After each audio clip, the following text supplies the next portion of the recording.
it's Steph. Thanks for clicking. This is my second update for A Court of Pans and Empties, or Akape.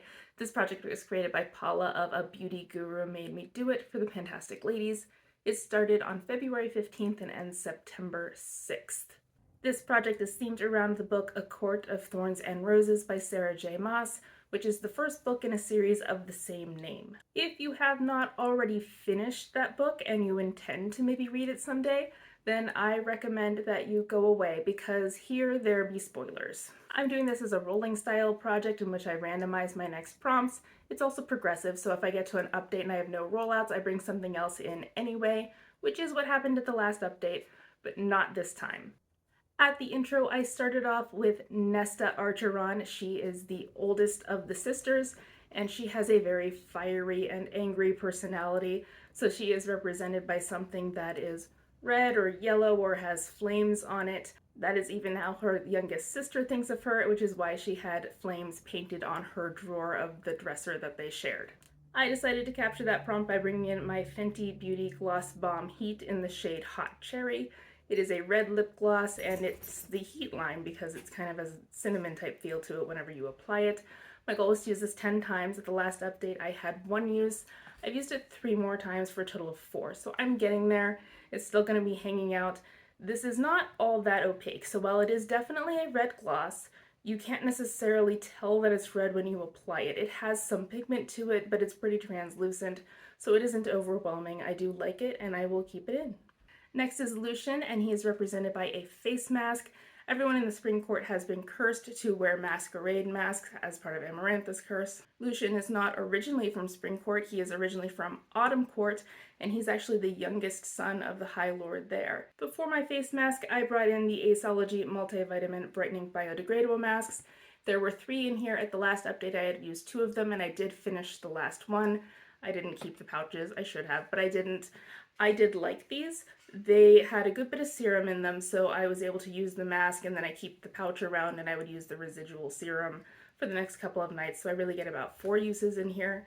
But this is now an empty, which means that I can roll these out, and there's no more curse. Next is Amarantha, and she is a vampy lip product because she has pretty vampy lips, and it's pretty noticeable because Feyre seems to keep her eyes fixated on her mouth a lot.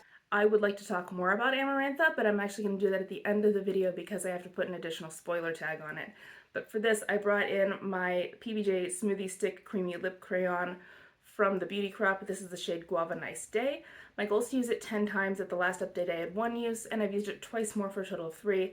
So I have 7 uses to go. I do really like this. It is out of season though, and it doesn't go with every look. I kind of need a more neutral eye look in order to wear this, but I do really like it, and it will still be in the project. Next is Spring Court, which is of course where Tamlin whisks Feyre off to, into the land of the Fae.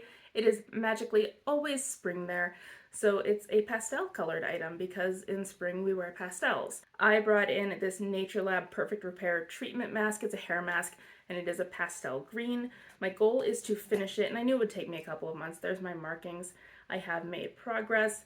It's a decent mask. It's not amazing, it's not bad. I think it's a little bit better than your average conditioner, but it's not the most amazing mask I've ever used. I also don't really think there's any such thing as repairing hair products, which I knew when I got this. I don't think mechanical damage can be fixed by a cream. I think you just have to chop it at that point in time, but this is still in the project and I'm perfectly happy to finish it off eventually. Next is Alice. She is one of the few Fae that Feyre talks to while in Spring Court, and she grows to like Alice relatively quickly.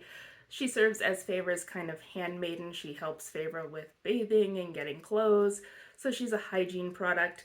I brought in this Nature Lab Tokyo Repair Shampoo to go with the hair mask. My goal is to finish what's in here. I do own a refill for this, but I'm not putting the refill in the project. And my level is now down here. Previously it was up there, and we are now getting to the part where the bottle narrows. So this will appear to be moving faster going forward. At the last update, I pulled in Middengard Worm.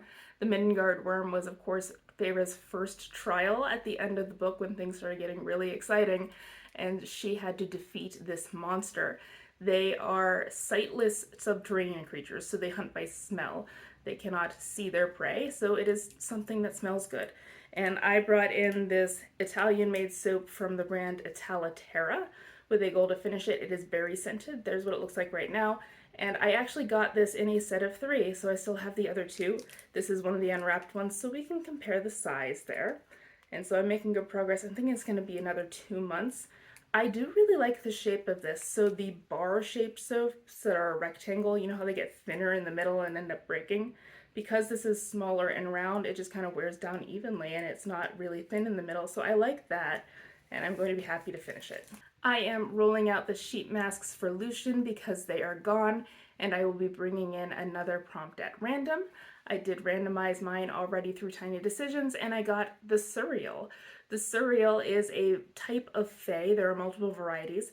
The Surreal has to tell you the truth if it's caught, so you would ask questions and it will give you honest answers. The Surreal is represented by something that you are afraid to pan. Favor was quite frightened of it when she first encountered it, but she wanted her answers about what she was doing there in the world of the fae. So since I am already working on 2 lip products in this project and they're not going all that quickly, I am kind of afraid to put another one in here. Additionally, I have a lip liner that is now in 50 Shades of Black. I have been trying to finish it for 2 years and still haven't done it.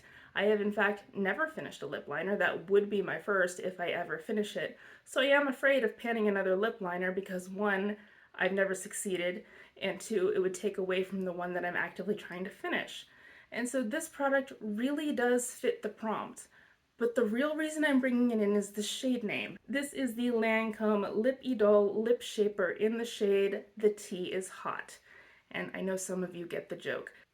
It is a cooler type of mauve brown, and I will be using this 10 times, and that'll be my Surreal product. So there's my update. I am hoping to roll out at least one of those lip products, so I'm going to focus on one and try to get that one out. And I will either way still be rolling something in next time, so wish me luck with that. I did say before that I wanted to talk a little bit more about Amarantha, so I'm going to go ahead and do that. But if you have not finished all of A Court of Thorns and Roses, the series, and all of the Throne of Glass series, you don't want to stick around for this. So I will see you guys later. Shoo. And as for everyone who's still around, let's talk about Amarantha. I really liked Amarantha as a villain. I thought she was cold and cool and cruel and everything you want in a villain. She was very mysterious for the first most of the book. So I appreciated that about her. And so part of me is kind of really sad that she died and we no longer have her as a villain. Because quite honestly, I thought she was more tantalizingly evil than the King of Hybern was. The King of Hybern was power hungry and Amarantha was just twisted, which I really liked. But there is something that I feel like we haven't gotten an answer to, and that is, what about Amarantha's Book of Spells? She managed to use it to ensnare all of the High Lords, and they, for all their power, couldn't overthrow her on their own. It was magic that they really weren't familiar with at all, whatever was in that book, and we don't know where that book is now. The Adder took it back with him to Hybern, and we don't know what happened to it after that. I read the whole ACOTAR series before I read Throne of Glass, and so while I was reading Throne of Glass, I started to wonder, is it possible that Amarantha's spellbook contained word marks? That could explain why the High Lords weren't able to counteract them. It's a different type of magic. We know that in the world of Throne of Glass that word marks and the other magic that the Fae have don't really work together at all. You can use word marks to override the Fae magic and they don't really touch each other because the marks are kind of outside of magic, which kind of would explain what was going on with the High Lord's power. And since they had all this power, it might make sense that the magic of word marks might have been lost to time. Selena learned most of her word marks through a book called, I believe it was called The Book of the Dead, but it would magically appear whenever she wanted it, and we don't know where that went either. Last we heard, I think it was buried when the castle collapsed, so we have no idea where that went. I'm not sure if it's possible that Amarantha's spellbook and Selena's could be the same. Maybe they are, maybe they aren't.